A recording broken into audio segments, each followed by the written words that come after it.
So, from manufacturer to ultimate consumer, the main link in our economic system are the salesmen. Salesmen. Salesmen.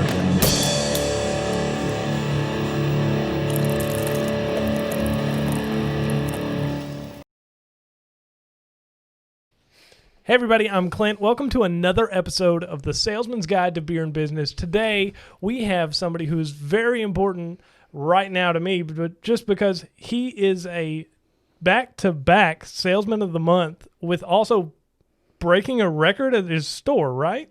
Yes, we did. Okay, so with Dan Shough here, he has broken the record for most sales in 1 month. And he's also been the back-to-back Salesman of the Month. Guys, let me introduce you to this amazing man here, Dan Shough. Thanks for being on the show, Dan. Clint, thanks for having me. I appreciate the time and just a different outlook from one salesperson's aspect while drinking beer. While drinking beer. Absolutely. I do enjoy that. And just different insight. Everybody's different when it comes to sales on how they do things, the way things are done. And I'm no expert by any means, but I figured a way out that works for me. So I'm more than happy to express it and explain what that is, or just to give you some background of what I've got. Well, that's what we're here to do. We're definitely here to drink more beer, and I want to talk about this one. So, funny story. Right before we started shooting, Dan thinks I played a trick on him, and I didn't mean to, but shook up the can a little bit too much, and it was. If I've got a little clip, hopefully, of it. I'm gonna try and put it in here right about now.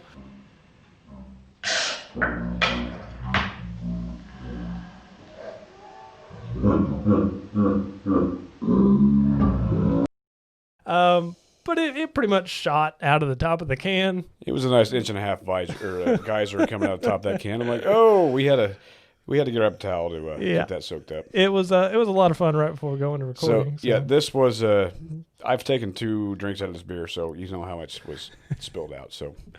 So today we're drinking Cosmic Charlie's from Latitude 42 Degrees Brewing Company. It is a nice pale ale. They are from Kalamazoo, Michigan, which didn't know that when I bought it. Everybody knows I pick them out by the can. The can stuck out to me just because I thought it was really cool. It's a pale ale. It's my favorite. So it does have a really good flavor. You can taste the hops in there, which is a key point in a pale ale. I mean, it really does. It's got a nice head on it. It's got a nice dark flavor to it, dark color to it. I mean, when I go for a beer, I love to see that caramel flavor in there. I mean, that to me is a beer I want to drink as fast as possible. So, no, I agree, Clint. I didn't realize that we could have gone to the depths of conversation on beer in my time in Germany. Oh my goodness, my friend, the beer that I had over there, it was warm, seldom cold. This is back late '90s in Germany with the Hefeweizens. I mean, this is the stuff out of the you hear about Oktoberfest, but every little village in Germany has different fests, and I was fortunate enough to be around that, and every little village town kind of they call them villages there in Germany. They had their own kind of brew, their own specialty based on the grain they had in that area. So. Big fan of that. Literally it was like drinking bread. So I am not a beer expert by any means, but I do know what I like. And, this color of what this beer is, so far so good. I'm enjoying this greatly. But there is, keep digging for beer. There's so many different beers that are out there, and just experience every different taste, every different flavor, every different kind, because it has its own words when you drink it. Mm-hmm. It tells a story about the area it's from. I mean, if it doesn't, then don't drink it. Absolutely. And I mean, that's one of the things, like, I did not know anything about craft beers when I started this show. And it was one thing I wanted to be able to have the show, learn some about different beers, different brews. I mean, we've had people on who weren't necessarily in sales, but they knew beer. And that's the good mix I like to keep with the show. So, I mean, anytime I get to try a new beer, or somebody tells me, hey, have you tried this one? I'm always like, yes, let me try it. Let's go, Absolutely. I couldn't. I mean, I lost count back there. How many different kinds I've tried just since we've been here.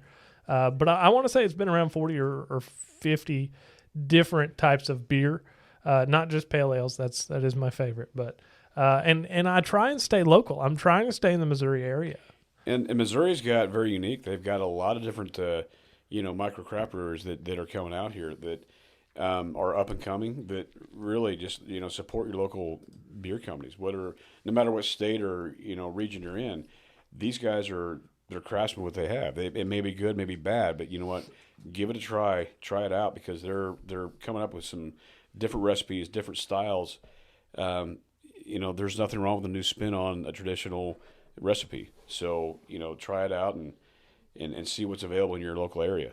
So wherever you're at, just see what's available. Well, and one thing that I was kind of disappointed at, and we just found this out because I was looking it up, and normally I see this number being a lot higher. This is only a 4.8 alcohol by volume. So I was kind of disappointed. I was like, man, this is a regular beer, This isn't what's known in craft, with a high alcohol content. Yeah, I was figuring that'd be. I thought it was a misclaimer on that. I thought it was an 8.4, but apparently it's a 4.8. So it's a 4.8. But I tell you, the flavor though, I mean, there's no complaints there. There. It's very good beer, and it's just to take a few more to get you where you maybe want to be, or maybe where you don't want to. Well, and good thing about that, I mean, you can definitely drink on it. It's got that good flavor to it. It's kind of got that aftertaste of a stout, which I'm starting to get in there now, and that's kind of nice. You get the flavor of the hops, you get the IPA taste, and then like that after, it's like boom, there's your stout. You know, it's exactly, and it's not too heavy. No, it's not a heavy beer. No. So you could definitely drink this in the summertime and be okay. Yep. So if you are one of those stout drinkers, I'd recommend this to people. Just because in the summertime, I know a lot of stout drinkers and they don't want to drink a stout in the middle of summer when it's 100 degrees outside. Yep. So I mean this gives you that nice taste to it. So that's a bonus. I'm okay with it. Yeah, I'm not complaining whatsoever on it. I mean, it's just the alcohol content is a little disappointed on, but I'll be okay. I think you'll make it. I think I'll make it. You're right. I will. Oh man! All right, so Dan, what's your secret, man? How did you do it? How are you the back-to-back salesman of the month, selling almost 30 units a month at your dealership? What it comes down to, guys, for anybody out there in sales is passion. I know that's everybody hears that passion. Well, it's true, okay? Because I am not from traditional car sales background. My background in sales was construction sales when I lived down in Fort Lauderdale, Florida, and that just kind of came by accident. I got into sales because I started on a crew. Quick backstory: got out of the Army, met my now ex-wife, great mother of my children. We're raising our kids together very well, but we are no longer together. But I moved down to Florida for her and needed a job. And so this guy was looking for a handyman around his house to get things taken care of, redoing some things, remodeling and, adding on, doing additions to his house. Got held up during permitting. Florida's very, very difficult as far as permitting goes. If you're familiar, you'll understand what I'm talking about. Said, hey, you know what, it's going to be a couple weeks before they have the permit in. I'm going to throw you on a crew to keep you busy. I never went back to his house. So I ended up being on a crew, and then within a month I had my own crew. Within 4 months I was a project manager running part of the crews, and then within a year we had 12 crews, 2 project managers, and we were blowing up. So I knew my product. I knew my installation. When I want to learn something, I learn. And I want to know everything about it so I can be the best I can be at it so I can train other people to do it. So with that, would you say that product knowledge is important? Product knowledge is the biggest thing you can have, okay? I don't care if you can tell, you can BS somebody all day long and this and that and you're cocky about it. No. If you don't know your product, you don't have a leg to stand on, at least repeatedly. If you want to continue to repeat your sales, you have to have product knowledge. Mm-hmm. I agree with that full-fold. I preach that on this show, that product knowledge is probably one of the most important things you could ever do to increase your sales. So if you are out there and you're not learning your product, or if you think that there's a better product out there, by all means, go chase that other product. Do what you need to do to learn your product inside and out, because at the end of the day, if you've got a customer calling you after you've sold them or you're trying to sell them and you can't answer their questions, they're going to find somebody who can and go buy from them. I promise you. I've seen it happen day in, day out. So every time. If you don't have that answer, because the customer, they're the consumer. They are just trying to get as much information as they can, and you can educate them, which is what I do. I don't sit there and sell whatever. It's there. I'm not there to sell somebody just to make money. Yes, that's what my job is, but I'm there to educate them. I am there to let them know, what this is, find out what they want, find out what their needs are, and then I'm a matchmaker is really what it comes down to. I find out the best product, the best unit. So right now I'm in camper sales, and I love campers. I love that lifestyle. Always had campers, grew up with them. That's where we went. Didn't go on big family vacations. We had the camper, and we go an hour down the road to Big Lake, Missouri, and we'd be there for a week, and that was our vacation. I loved it. Okay. The memories I got from that, and that's what intrigues me about the whole camping thing. So I brought that into my sales with campers because I've got that experience, and I'm not fluffing anything. I'm not lying to anybody. I'm telling them my personal experiences, and I'm passionate about it, and I'm giving them information they need. And there's so many different campers and options of variables out there. I don't know everything. I'm very versed at it, but if I don't know, I don't know. I said, guys, I don't know for sure. I'm going to find out for you, though. When we get back inside, I'll look it up. I'll know for sure, because I can't keep it all in my head. I don't lie to my customers. You lie to your customers, they're gone. Well, and you risk losing them as a repeat. Yes. And that's the game of sales. If you're not trying to get your customers to come back to you and be your camper guy, to be your car guy, to be your bike guy, your boat guy, everybody's got a guy. I've got one. Yep. I know who I'm going to call if I want a new truck. I know who I'm going to call if I want a new bike, like anything like that. I've got a guy because they showed me they're respectable. They're not going to lie to me. They're going to treat me with respect. They're going to take care of my needs, and they're not going to BS me. They're going to be like, boom, there you go. And they're probably going to make money off of me. That's not a bad thing to the consumer as long as they see the value in it.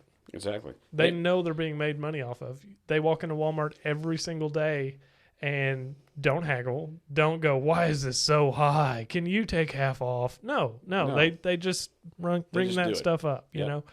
So, I mean, if you build the value in it, knowing your product knowledge, and sell that thing, whatever it is you sell, to that person, it's going to make a big difference in the long run.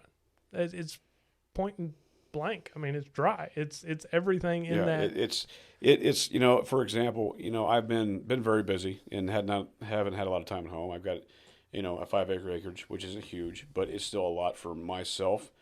It's there by myself. A lot to keep up on, and I have not had the time. Physically, just don't have the time.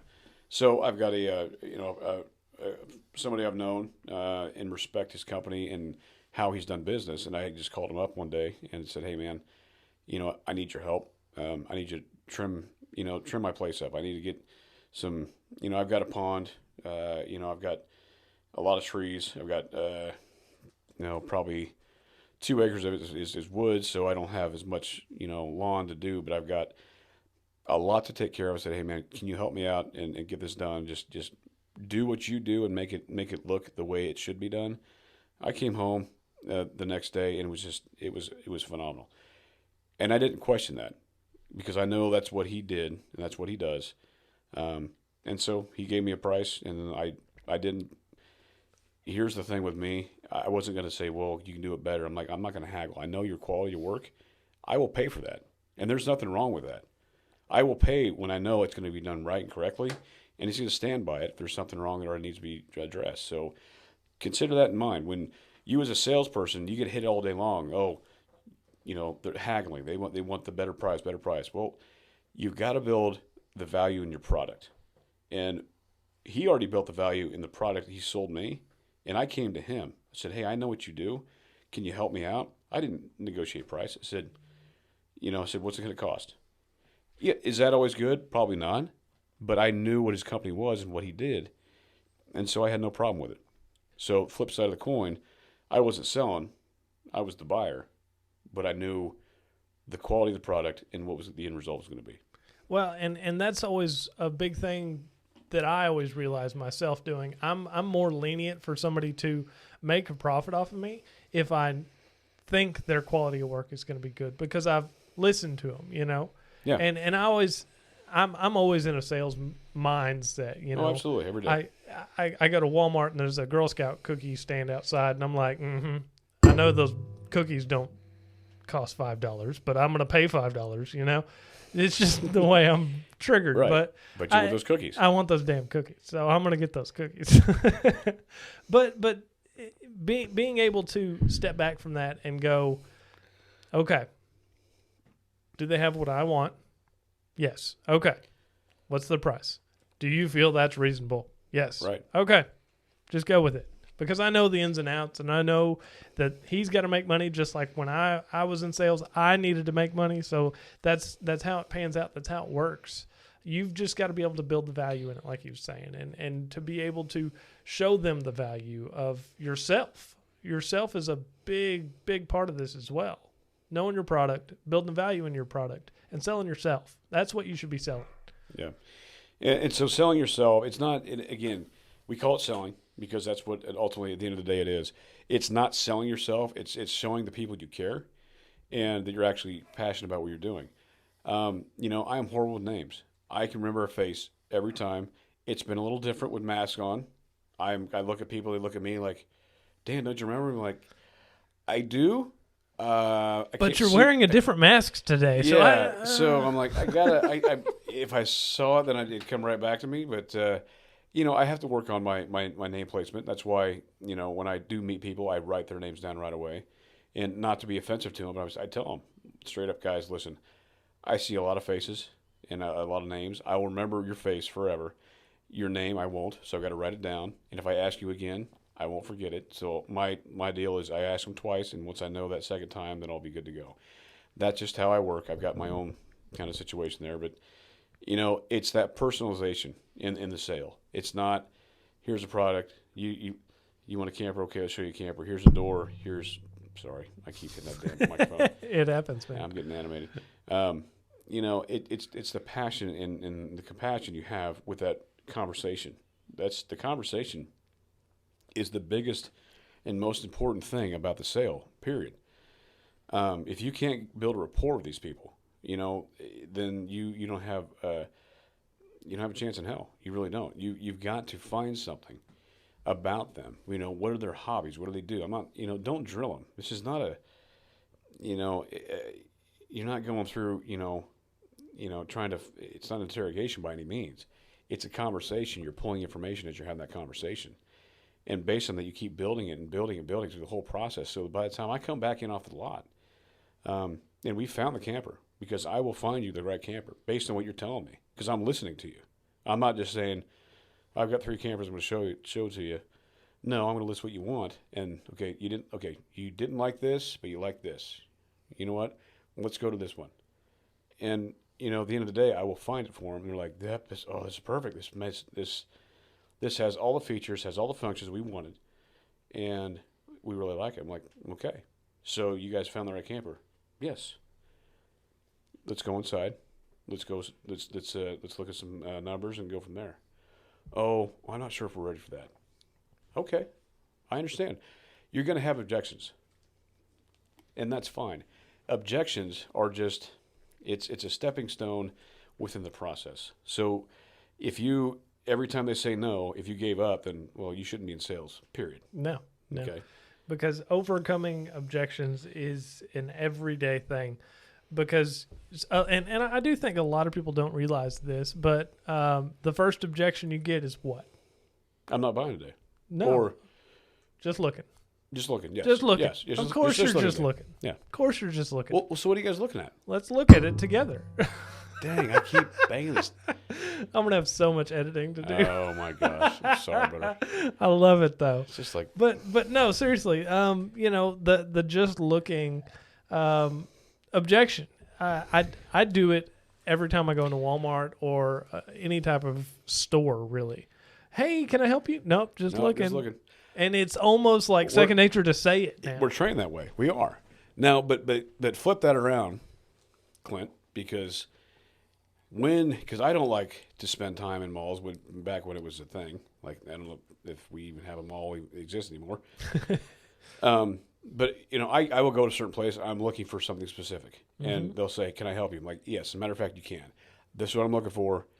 Can you, and I'll be specific on it. And either that person is like, well, if you go over here and look around there, you'll probably find it. I'm like, okay, you're not a salesperson. 2, you don't know what you're talking about.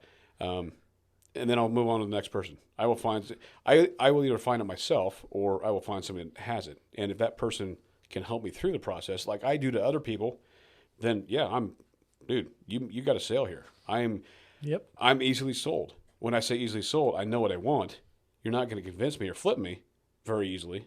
But if I know what I want and you're the person in front of me, you just made some money off me. Yeah, no, absolutely. And one of the things, so when I went to go buy a new computer, went down to a local Best Buy and was like, okay, I know what I want. I know exactly what I want. I know exactly where it is. Yeah. I'm bored. Somebody sell it to me. Yes. Tell me why I want this one and not the cheap one. Because I was bored. I had time to kill. And that's fun. That's fun. It is fun. And the problem I had with the guy, he knew everything about it. He answered all of my questions, some of the ones that I had preloaded and some that I didn't even know, but they come up when I was talking to him. I was like, okay. So I wanted a computer that I could do video editing with, but I was on a budget, just like everybody else in America. We're on a budget. Yeah, absolutely. I'm not Bill Gates. I don't have $1 million to play. No. But beyond other things he has going on. Yeah, exactly. So I did. I went in there. I knew the exact model. I knew where it was online. I looked for discounts. I knew where I was going to hit them at. And the guy never asked for the close. And I understand it's retail and, but they're judged off numbers. I know people who work at Best Buy. So, he gave me all this information. And it was just like, if you need some help, let me know. And walked away. I was like, I'm ready to buy it. So I found some other person who didn't know half of what he did because I was leaving there with a computer. But he did all the hard work. Yeah. And then, this other person walked up and was just like, yeah, I think this is the right one. And I'm like, no, I know it is.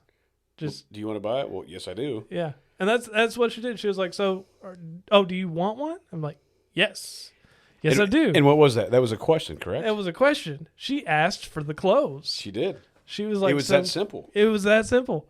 And she knew hardly anything about it. And I feel bad for her because I think she was either new or just that wasn't her department. But she just walked up, can I help you? And I'm like, yeah, I was trying to buy a computer. Dude walked off. So yeah, you're getting the sale now. And I felt her eyes light up a little okay, all right, Yeah, there's some excitement there because there is. That she closed the sale, didn't realize she was doing that, but she did. And that guy's, in his defense, I don't know him, but nobody's showed him what that close is, and he doesn't understand what that is. The guy's got product knowledge, that's what you need. Mm-hmm. If you got product knowledge, you got everything. Now you have to be able to talk to people and close that and be like, well, so you're interested in this? You want to buy this today? Is that correct? And Clint, you would have said, yeah, let's go. Yeah, absolutely. Sale done. Hey, can you go get me one? This is the one you talked me into it, right? Yeah. Let's go. Never asked for it. He's kind of well, I was asking questions. I was kind of waiting for it because I knew the point in the sale. I was like, yeah, no, this sounds like the perfect one. Yeah. And I think in that industry, they've got product knowledge people that don't realize what they're able to do. They just I know product and I'll help people out and that's it. If they realize what closing was in a conversation, and be able to have a conversation beyond the tech side of it, or the product knowledge, that's how you win. That's your breadwinner. And again, jumping back to where my first sales job, I got put into sales in '08, the economy down in Fort Lauderdale, Florida. It hit us big time, big time. We had 12 crews running. I ran 6. The other project manager ran 6 crews. Overnight, I mean, within 2 months, we were down to 4 crews. Everything stopped, and we were scrambling. We were a multi-million-dollar company. It was a mom and pop company when I got there. We were all close together, good friends, still very good friends with them. They've still got a very successful business, but we were going through hard times, and so they're like, "Hey, Dan, we're gonna put you in sales." Okay, like I didn't question it. They said that's the best. Like Dan, we've got to keep you here, And so I learned from my sales manager. I learned he had a wealth of sales knowledge and been in sales for years, and I learned a lot from him. Little different things on how to talk to people, and not to trick anybody or do anything crazy like that, but just a conversation. So, and that's ultimately how I ended up where I'm at now in RV sales. I'm passionate about it. I know the product. I don't know it as well as some. There's always going to be somebody better than you. Always remember that. Mm-hmm. Always remember there is somebody better than you. When you think you're the top dog and you're going to be that cocky, you need to sit back for a while. I like it. Just because I've been on both sides of that fence where I was salesman of the year 2 years in a row, salesman of the month every single month, and it's huge. That's huge, man. It's a big deal, but it was because I didn't work with anybody who had the fire that I did. Right. Because I was geared up, ready to go to work every day. Hey, yeah, man, I've got 6 appointments showing these vehicles, and it kind of sucks because my 1030 is also on the same vehicle as my 630. So it's hope I sell it at noon and tell them not to come, or flip them to something else. Tell them to come on in, so we got something else going. Hey, I just sold it. Sorry, guys, but here, I've got this. I told you last night it's a hot piece that I had 2 appointments on. I did sell it. I wasn't joking. Give me a deposit. Come on, let's get this done. But no, I mean, having the ability to look at yourself as top dog and then go somewhere else and be mid-grade, doing the same numbers, doing the exact same thing with the same amount of passion, same amount of fire, and you go, all right, I'm not that great. No, it's humbling. It really is. Yeah, no, absolutely. My time in the military, I was Army Airborne Infantry. Same thing. I'd be at one unit, and you'd be the top guy doing, because that's just, I strive for success no matter what I do, and and you lose that sometimes, and you have to find it again. I've done that numerous times in my life. But you be the baddest dude, in that platoon, company, battalion, whatever you want to say. You've had an achievement that really sets you apart from everybody. You go into someplace new, and then all of a sudden you're back to square one. Your achievements and accomplishments that you had at that last place, your last unit, doesn't mean a damn thing where you're at now. Nope. You're new again.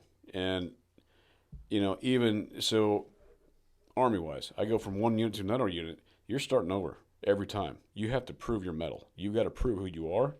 It is not handed to you. They don't give you a resume from your last unit going, oh, he's really cool. He's really good at what he does. They don't give 2 craps about that. You have to prove yourself in front of those gentlemen that are there.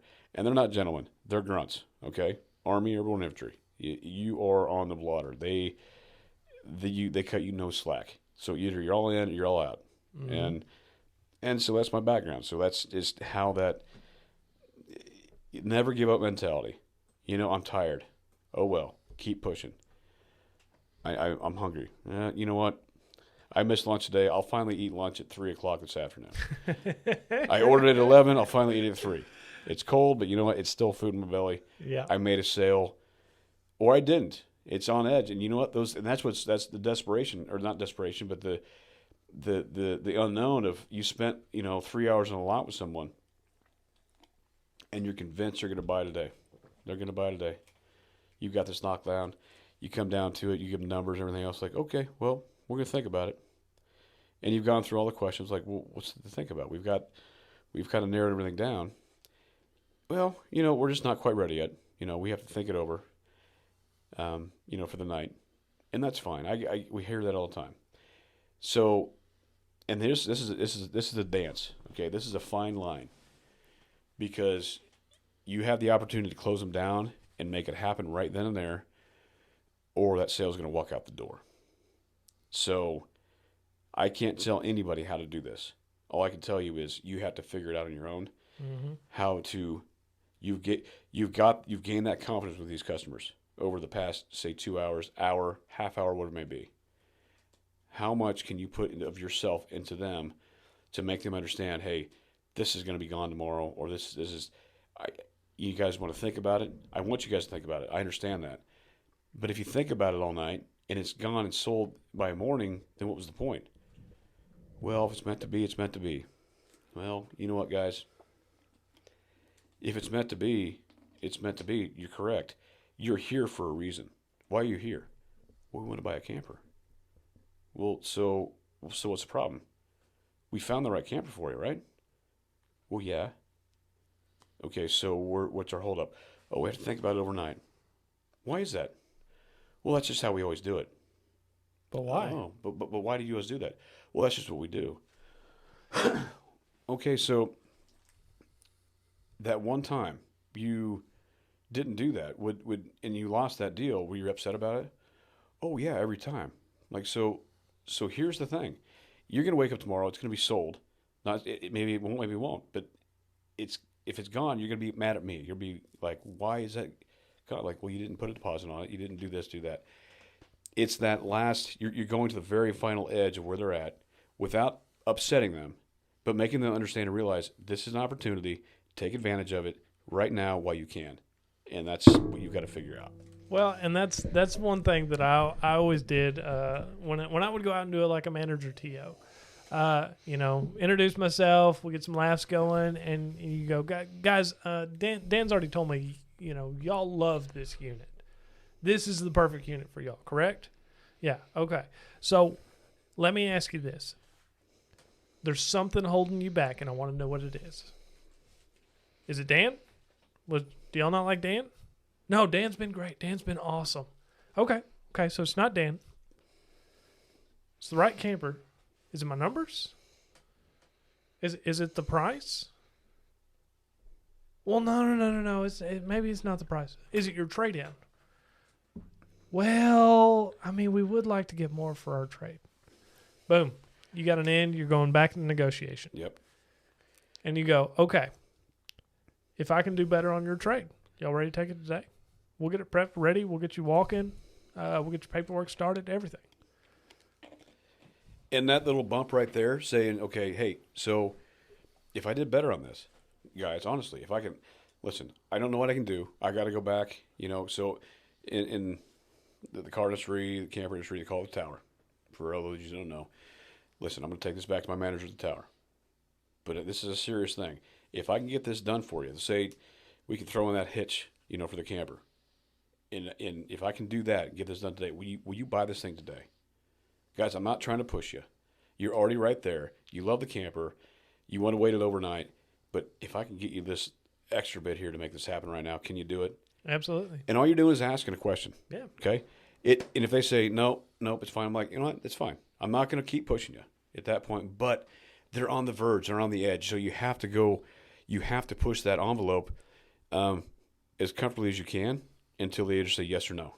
Because I tell you what, 7 times out of 10, realistically, if I can get to them at that point, I will get them to sign today.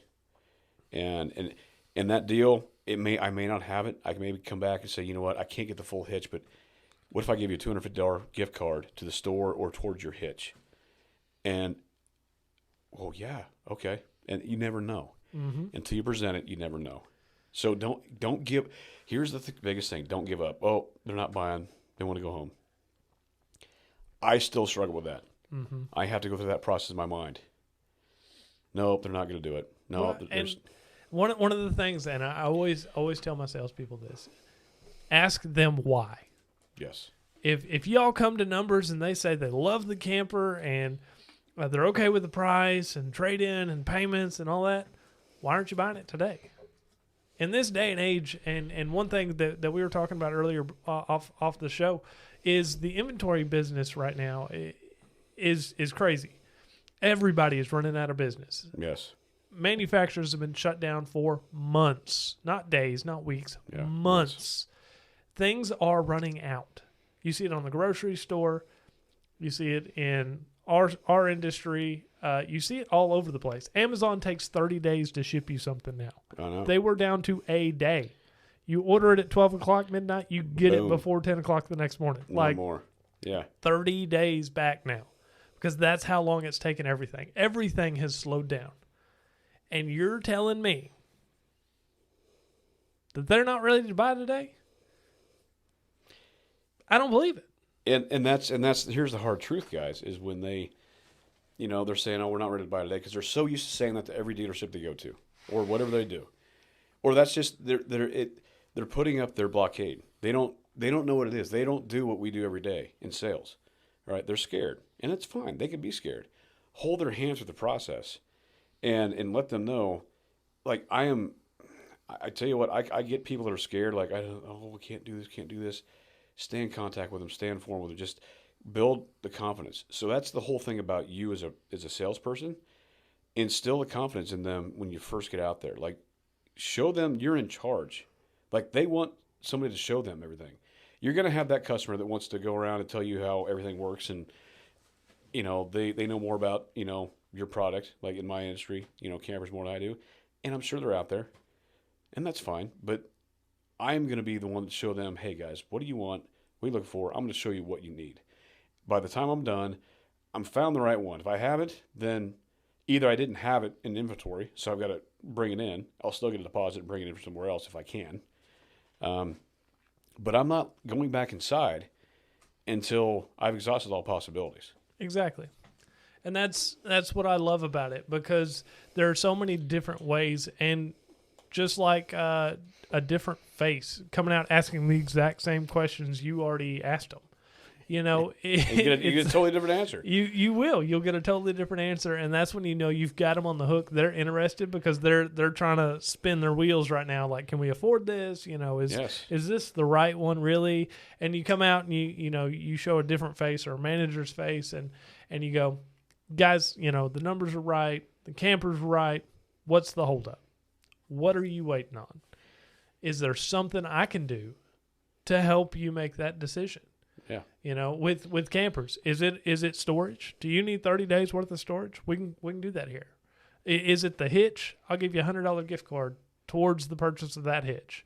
Give you a huge discount right there. Let alone everything you're getting with buying from us today, the customer service after the sale, the discounts you get in our departments, just the customer experience alone you've had already is going to be escalated as you actually can commit to your purchase. There's too many things that you are going to get by just saying yes. Yeah, along the same lines there. I mean, my biggest problem is I think, well, there's nowhere else to go. They're not going to buy today. They're not going to do this, and then I always forget about the TO. And I'm bad about this, and I know I need to work on this, and I know Clint can attest to this, because I will let somebody leave. Too many times has he left a customer without a manager touch, okay? It aggravates me. And, and it's still true to this day, and I'm like, and I trust me. I see the general manager and the sales manager look at me like, all right, Dan, I know you got so far. You were able to get so far, but like, just give us a chance. And lately we've been so busy. Things have been a little different here the past, month and a half, but it can't be an excuse. If they're available, you need to make that second touch. So if for those of you who are in sales doing that, you've got to have that second touch. And I'm just telling you, because they can ask the same questions, just like Clint said. Having that second face makes it real. And I am so guilty of doing that, and as my flaw, I have to work on that. I think I can do everything on my own. I absolutely cannot. That is complete BS. If you think you do everything on your own, you're full of crap. Mm-hmm. Don't do that. Rely on your fellow peers. Help them out. Let them help you. It's a team, guys. And if it's not a team, then you're in the wrong spot. Teamwork makes the dream work. It does. And one thing I can say about that to any salesperson out there who wants to get better at closing, guess what? You're officially promoted to floor manager. Boom. Anything with a floor manager title, any manager, that's it. You are the floor manager. Do you know what floor manager means? Absolutely nothing. Nope, not a damn thing. But your customer doesn't know But that. you sound pretty damn important right now. I'm the floor manager, guys. Just want to make sure that Dan's been taking care of you today. Did y'all have any other questions for us? Anything I can help you out with? No. Okay. Did he show you the right unit? Yeah. Oh, okay. Did you like our numbers? Or were our numbers okay? Yeah. Our numbers. Your numbers were good. Okay. Then what's holding you back, guys? What's stopping you from purchasing today? We would love to earn your business. They'll give you some answer, either that or you'll trip them up. Boom, you're back into negotiations. Yep. And all it is, it's a simple asking a question again. But and again, what Clint just said was it's that second phase, going through a fresh phase, not going through because you're emotionally. And listen, I give myself to the customer as much as I can, just trying to go through that, and I get emotional. Just trying to make it work for them, and then they're like, still on the fence. I'm like, and there's so many times I just need to take the TO and I don't. So I'm telling other salespeople out there, stop, don't do that. Take the TO, have somebody else come out there to say, listen, just talk to them. Like Clint just said, I'm the floor manager. Boom, it goes through, brings it to a whole different light, and we find out what's real, what's not, and what's been made up and what's not. Because we do have salespeople that come into the tower that, they've got a whole different story, and then we go to the customer, and they're not even close to where that was at. So I don't know how many times I've gone out on a TO after talking with my salesperson and have 100% of a different conversation. Yes. My salesperson will come in and say they're locked down on unit. They love this one. They're okay with the numbers. They're okay with trade. They just want to sleep on it. They'll be back tomorrow to buy it. And I go out there and, we really didn't like that unit, and you're not giving us enough for our trade, and we're going to go look at this other unit tomorrow at a different dealership. Yep. And I want to rip their head off. Yes. Because if you're not listening to your customer, they'll tell you everything. And I promise you that customer told them just like they told me. We're not happy with our trade. It's in the right unit. And we are going to go somewhere else tomorrow. But they did not listen. Right. Or they just lied to my face. Yeah. Either one I'm not okay with. Either one I'm okay with, yeah. It's not okay to do that. Don't lie to your tower. Don't lie to your helping sales staff. Never. Because they're there to help you. They're not there to hurt you. They're not going to sit there and just put you down for no reason. They put you down because they like you, okay? Yeah, they're going to mess with you. But here's the thing. Facts and truth need to go through that tower. If you're just bullshitting, guys, you got to stop that. And if you're trying to do, say things to make yourself look good, stop doing that. If it's not fact or truth, you're not going to get anywhere.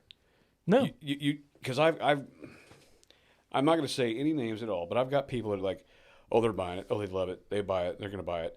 And nothing ever comes of it. But they sound like they're selling all kinds of stuff, but they're not. I mean, and the X's on the board fucking tell you, pardon my French, tell you what's going on. And I'm not that kind of guy. I will be cocky every once in a while. If I did something, I'm like, hey, what you got there? But I'm not cocky that way. I just, be confident, not cocky. That's the biggest difference. I'll tell you. You can be cocky when you're amongst friends over something like that, but do not do it to everybody else. Do not flaunt that to anybody else, because it will be your downfall.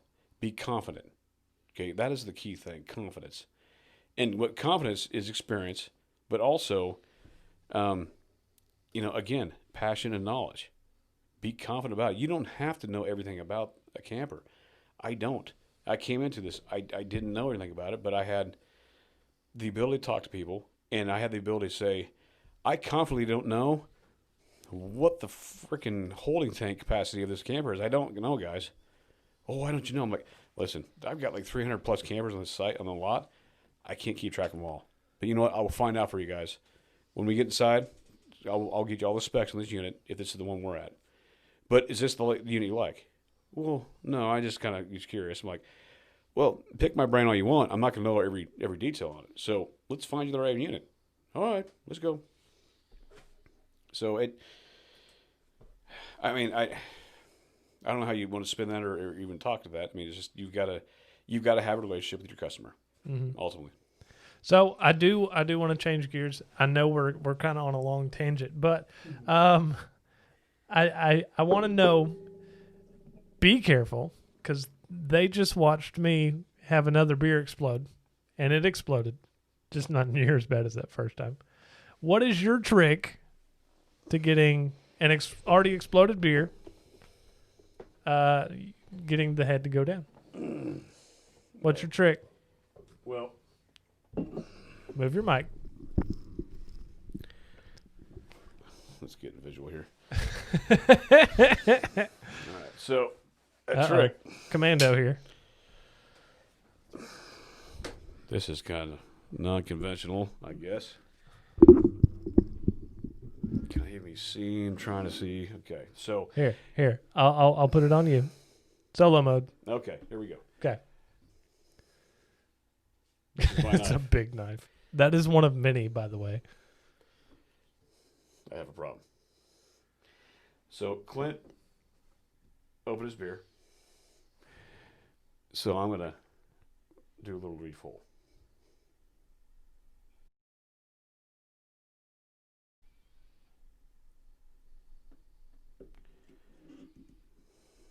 Bear with me. It's very sharp, so he's trying not to cut himself.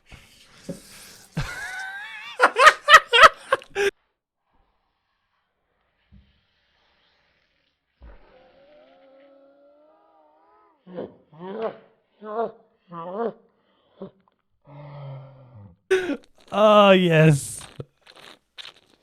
It was like Old Faithful. So that's how we relieved the pressure there. We minimized the explosion. It still got everywhere. My bald head is covered in beer. That's fine. That's why I wanted to ask that question, because it's literally been sitting there this entire time, still under that much pressure. Yeah, latitude 42, I guess, is it's got some pressure behind it. That is great. I guess the moon's not aligned correctly with that one, but we'll go ahead and put that away. That was awesome. We tried. We still succeeded. Okay, so even though that exploded, how do you get? So say in a pint glass, you get a pint glass, you got all this head you don't want, gets in your mustache, you're terrible with it. Pour it correctly. Okay. Okay, pouring correctly is key. You get the side view there. Okay, so, and I'm still getting some head there. This beer has a lot of head. It does. It is very packed under pressure. All right. So, for those of you who don't know, okay, there we go. You've been sweating all day. Salt, oil. All of a sudden, that head now disappears. Is that hygienic? I don't give a crap. You know what? It's your face. My ancestors have been doing it for years, so I'm going to keep doing it. So to all my bartenders, please don't do that to my beer, but let me do it for my own beer. I'll do it to my own beer, but absolutely. But you see how that went down that quickly. It does work. That's I actually tried it while we were off camera, and you can see there's a lot more beer here than there was head a minute ago. So it does work. I agree with you on that. So Dan, we've actually had a really good conversation so far. I haven't actually got to ask you any questions. Go for it. So, what is your favorite part of being in sales? Honestly, I do love helping people. That 100%. It's not just it's the rush of the sale that I did that. But if I can make somebody more educated with what that they came in with, and have them give them a better ability of knowing what they're getting into, I like that. Now, does that backfire for me? Yes, because there's a lot of times I will educate that person, and they will go shop somewhere else because they're cheaper. Yep. I get that. And you know what? And that's You're gonna have that. and I'm gonna have that no matter what industry you're in. You're gonna have that. But I feel better, and I sleep very well at night. I do not screw people over, and I know I sleep well at night because I did the best I could to help them, educate them on what my knowledge is to give to them, because they don't do it every day. I do. Mm-hmm. So I become the subject matter expert as much as I can be, give them that knowledge and information, and that makes me feel good. And you know what? Last time I checked, there's nothing wrong with feeling good about what you do for a living. No, absolutely. That's actually recommended. Yeah, I heard that one time. And They do recommend you like your job before you do it. Yeah, and so my thing about helping people, there's things I can do that I know other people cannot do.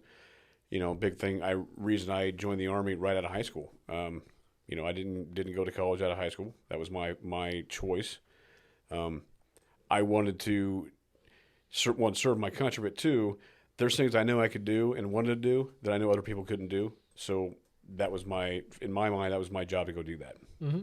So helping people and making them happy, and actually, and ultimately, especially in the camping world, to get them the right camper, to get their family into it, and have them be able to make memories on the weekends and on vacations that they're going to have for years. The same memories I had growing up as a kid, because my parents had campers, old campers that were not great, but you know what? It got the job done.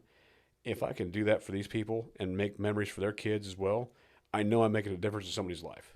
Yeah, no, absolutely, and that's what I love about that dealership is you truly are selling them an adventure. Yes. And that makes it so much more, whether it's a family adventure, whether it's a work adventure, whatever, usually you're solving a problem with the way you're selling it, Absolutely. Whether you and your family want to go camping, that's a problem. We need a camper to go camping. Yep. Problem solved. Whether it's you're traveling on the road and you're scared to death of hotels right now. It's a common factor. I've heard it every day. Yep. And it's very common. I've got older couples coming in. They want a small, light camper. They've got a decent sized SUV. They don't want to change their vehicle out. They're scared to death of going to hotels because they've got their high risk for COVID, and we're accommodating to that. Then it sounds very effective for them. So that's right now we're in the right market for it, and so I'm giving them their options, and we've been selling them that way. When this thing first started, we had doctors and nurses buying campers to put in their driveways so they could still be at their house with their families, but still quarantine themselves to where they're not touching them or being involved with them. Absolutely. And that was a big thing, and it's still there. So there's a lot of variables there that can be, looked at and dealt with. No, and that's one of the things I do like about the whole camper and RV business is because there are so many different ways to use it. It is a home on wheels. It is. And it gives you the ability to travel for work, for recreation, for fun, as well as safety precautions. And that was a new one for me when we had all this hit. Yeah. It was for all of us. We weren't sure how this industry was going to go through, and then all of a sudden the floodgates opened 2 weeks after this whole thing hit, and we've been going like gangbusters since. And in a good way, we're helping people regardless, whether it be helping them quarantine or helping them have a family vacation that got canceled because all the kids' sporting events got canceled for the year. They have nowhere to go. They don't know what to do. They're tired of being in their house. They want to get out of the house and do something. They're buying a camper, a bunkhouse or whatever it may be. And it's one of these things that you're building memories, as you're doing this. And at the same time, I've got still, guys that work in the pipelines that, work in the oil industry to the, a lot of traveling, welders or just people that are on the road that they're still buying these to, while they're on the road, be able to live in and not have to be in a hotel and not spend all the money on that, have they're home away from home to tow, and that's a big thing for them because they know at the end of the night they don't have to, or at the end of the week they don't have to take everything out of their hotel, put it back in their truck or their vehicle. They've got it right there in their camper. So there's so many ways you can use these things, and it's for me, every time I go in a camper, it's like, man, this is like I get excited. It's a house on wheels. It is got everything you need. Even the cheapest, smallest ones we have has everything you need. It has bathroom, has heat, it has air, it has full plumbing, full electric. I mean, they're just cool. It's a little cabin on wheels. You just take with you. Now, Dan. Yes. You just said even the smallest ones have everything you need. The camper you sold me didn't come with a bathroom. Oh, it did. It's outside, right? It's called the Great Outdoors, brother. That little tag, which is a phenomenal little vehicle you have. Yeah. You've got everything but your little bathroom. Yeah. Okay? So now I can listen. Here's what I can do for you. I've got a kit I can sell you. It goes right outside the door. Little pop-up little tent. It's got a little cassette toilet and hook your outdoor shower to it. Combo shower. We can make that happen for you. It's very reasonably priced.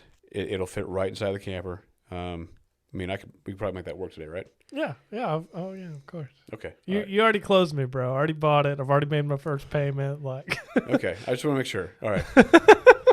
I couldn't remember or not, but Yeah. Already bought. I'm just giving you hell. So me and my wife actually bought a small little teardrop camper to pull behind my Jeep Wrangler. It is literally a bed on wheels that has a mini fridge in the back. I mean, that's essentially it. It's a little more than that. It is, but to sum it up, I mean, it is a very small camper. Okay, so that little, it's a hard-sided tent with an air conditioner in it, with a fantastic fan in it, insulated windows, a full queen-size bed, a full kitchen in the back. It is light enough you can push it by yourself, so it's very Jeep towable. It is freaking awesome is what it is. Again, doesn't have a bathroom, has everything you need. If you're wanting to get out of the tent camping, so when it rains, and if you guys aren't putting trenches around your tents and it rains, it floods your tent. Listen, I'll go through the whole tent camping experience. I grew up doing it and did it in the freaking Army as well. This is an elevated tent. It's hard-sided. You tow behind your Jeep. It's awesome. Mm-hmm. No, you need to buy one. I'm super happy with mine just because, I mean, it fits in my garage. I can tow it behind my Jeep. It's just me and my wife, and sometimes it'll be our dog, and the dog's going to sleep outside. Yeah. But it covers all the bases, and it's super simple. So if you're getting into it, I mean, I've had campers. Dude, I've got a 1,000-watt solar on my camper. I can run my AC on my solar. Oh, wow. So, I'm that kind of weird guy. Yeah, it happens. So, I mean, I'm more off-grid camping, but still like going to campgrounds. Haven't had a lot of time lately since I've been in the camping industry to do that. That is a fact, but, working on that. Yep. But, everybody camps differently, and that's why there's so many different makes and models of them. That's why they're drivable. That's why they're towable. Clint's, you can actually push around. So that's just, you've got different options. Yeah, no, absolutely. And I mean, I love my camper. I thank Dan for being a great salesman to me because he told me it was coming in and we worked together. So he knew it before I did. He was like, hey, I'm trading for something you're going to want to buy. And I was like, okay, I'm listening. And I mean, the rest was history. Right. So it was just, it was something that fit, because, we all talk about, everybody talks about in within our clientele, our salespeople and our managers, about buying a camper. And a lot of them don't. Some do. I'm just that guy will always have a camper. And some people are like, after they see, what goes on with the camper, like, well, there's way too many things to go wrong with it. Well, there's just as many things to go wrong with it as in your house or a vehicle. So it's not that big a difference. Yep. It's just on how your perspective is on it. So I'm like, Clint, you got a Jeep. This is what you need. I mean, hell, we can even put a lift kit on this damn thing if you want to. Hit the trails. You get that Jeep lifted. We'll make that. We'll make that lift mount right up to that little tag there you've got. that little camper, and you go on trails, and that's really what it's designed for. It's designed to retrofit that way. So he's got something this little guy will last forever, especially if he keeps it undercover. Even if it's not in the garage, keeps it covered up. He can modify this thing. It's always a bedroom, going down the road. And it doesn't have to have, 42-inch, TV and all the fireplace and everything else. Everybody camps differently. There's living in a camper and there's camping out of a camper. I camp out of my campers. That's what I do. Or, my next step is getting a Class A drivable RV, because my kids are old enough now that it's not about just the destination; it's about the journey. I want them to be active and available to, use the restroom as they're going down the road. Less pit stops. Trust me, that's nice. Oh yeah. But the memories you'll have going down the road and seeing what's going on, just driving and have the ability to move around. So we all do things differently, and that's what we have to keep in mind. And as being sales in this, I have to keep that in mind. I camp differently than everybody else does, and that's okay. I just have to listen to my customers and find out what they really want and find them the right unit. Well, and I mean that's perfect, and I'm really glad that you came out today, man. This was a lot of fun. I didn't get but maybe 2 questions off my list, and we filled a Did I go entire hour. Was that much of a tangent? We just No, it was great. We were feeding off of each other, man. That's what this is about, and that's what I love about podcasting, because it's that easy. It's just having a conversation. I've got preloaded questions here for anybody who didn't know. You've probably heard the same question about 12 times now, and just the ability that me and Dan have to conversate and to go on and still make this episode great, because if it wasn't great, I would have already stopped it by now and been like, okay, this sucks. You suck. Stop talking, dude. Just stop talking. Stop it. But no, we had some good conversations and good points, and we stayed on topic with our sales, with our beer. I mean, this was good, but we do have to wrap it up. So I'm going to give you a couple minutes, and I want you to give me your best motivational speech. So you're talking to either somebody who's down on their luck in sales or somebody who's new to sales. I want you to get them pumped up, fired up, and ready to go for tomorrow.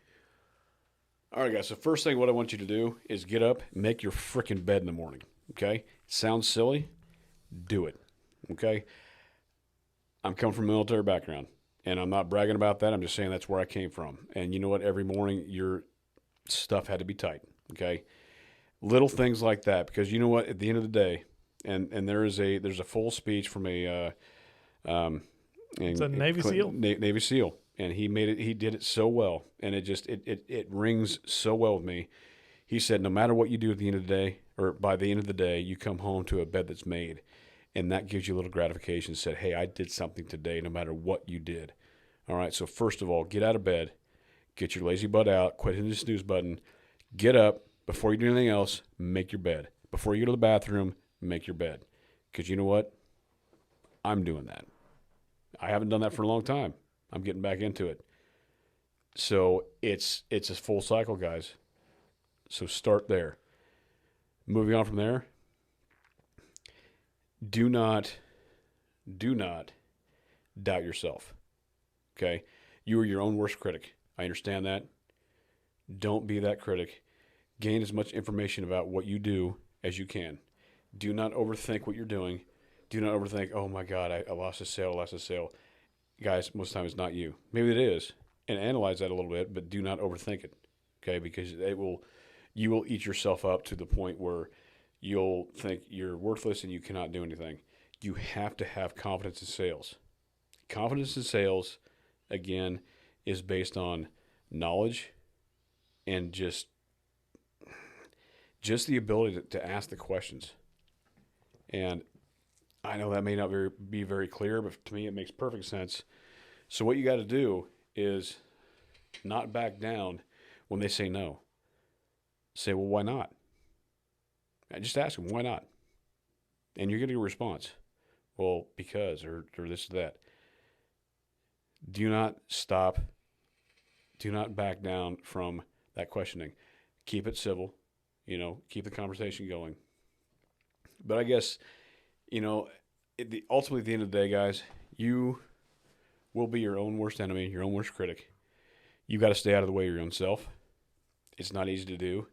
And I cannot tell you each individually how to do that because we all are different. Salespeople are a different breed in general just because our minds work differently, whether that be good or bad. So I need each and everyone to keep in mind, if you want to be successful, is tap into what works for you. Stick with it. Get better at it every day. If you're not getting better at what you're doing every day, then you need to get out. If you're not learning something every day, you need to get out. You need to go do something else. Because if you're just there, you're mad, you're tired, you're pissed off, then don't be there. If you're not excited every day, and it takes so much motivation, I'm tired. I'm going off a lot of days without a day off, and I'm still here talking, and I still get up every day and do it. It's self-motivation, and that self-motivation is I want to make somebody else's life better, and I want to make my life better. It's a win-win situation, guys. Don't think about it in the negative way of, I can't do this, this isn't going to work. You think that way, you're done. Think of it as, I will make this day better for myself, and I'll make this day better for somebody else. Look at it in that light, and you will do better. You will create the income and the lifestyle you want to, but you have to stick with it. It's not, I'll do it when I want to. No. This works in anything, any role in life, period. Any job you have, but especially sales, because sales is you. Sales is all you. What you put into is what you get out of it. And if you're putting so much in and not getting it out, step back, reassess, because it's still there and available to do it. You're just doing it in a way that's not efficient. Efficiency is key. Every movement you make it efficient. Think about all these things I'm talking to you about as you get up in the morning, as you take a shower, brush your teeth. Every move is efficient. My routine is insane. It's simple, it's silly, but I'm very efficient. I can time myself. And I know when I got time, and I know when I don't have time. And I can be very efficient at it. From the moment I get up, make my bed, use the restroom, to the shower, brush my teeth, clothes on, there is a system every morning that I use. Make it your own, but do it continuously. Do it constantly. Keep it the same way, and then build from there. Once you build from there, you're unstoppable. You're unstoppable. You can build an empire based on what you're doing there. Make your bed. I love it. That's it in a nutshell. Make your bed. And it sounds so silly, but I mean, like, there's so much truth behind that. Getting up and making that first accomplishment as soon as you get up. I don't know how many times I've drug out of bed, put clothes on, combed my hair, and never did anything worth thinking of when I went to sleep, like making my bed. Yeah. I mean, the appearance when I get home and can crawl into bed and turn the lights off and having a bed that's made, the privilege you have alone just to say that you have a bed in general. Yes, absolutely. So, I mean, that's great. I love it, and I do love that speech. Anybody who wants to look it up, I'm going to put a link in the bio just because it is powerful. It is a great message. I get chills every time I hear it. Absolutely. So, Dan, thank you so much for being on the show. Thank you so much for your service in our armed forces, and thanks for coming and drinking beer with me, man. Damn, that was the hard part, man. Twisting my arm to come over and drink beer with you. Oh, man. All right. So, if you're just tuning in to this, is our revamped episodes for sure. We're coming back strong, actually. Feel free to check us out on Spotify, iTunes, Google Podcast, as well as all major podcasting platforms. Don't forget to find us on Facebook and follow us on YouTube, where you can see all our bright and smiling faces. Guys, thank you so much for tuning in, and thank you for listening. And once again, thank you, Dan. Clint, I appreciate the appreciate you having me here. It has been fantastic. I love the experience. So, guys, I hope you enjoyed the podcast and listen to what every different salesperson has. Take something from it and make your day better with it. Let's do it. Come on. Said I love it. Thank you one last time to Cosmic Charlie's for getting us drunk tonight on 4.8% beer, because it happened. It worked. Woo! All right, guys. Signing off. Y'all have a great evening. Drive safe and drink responsibly. Helping the customer buy. Helping him to know the product. Helping him see sales features that he, in turn, can use to sell them. That's part of selling. How well could you do?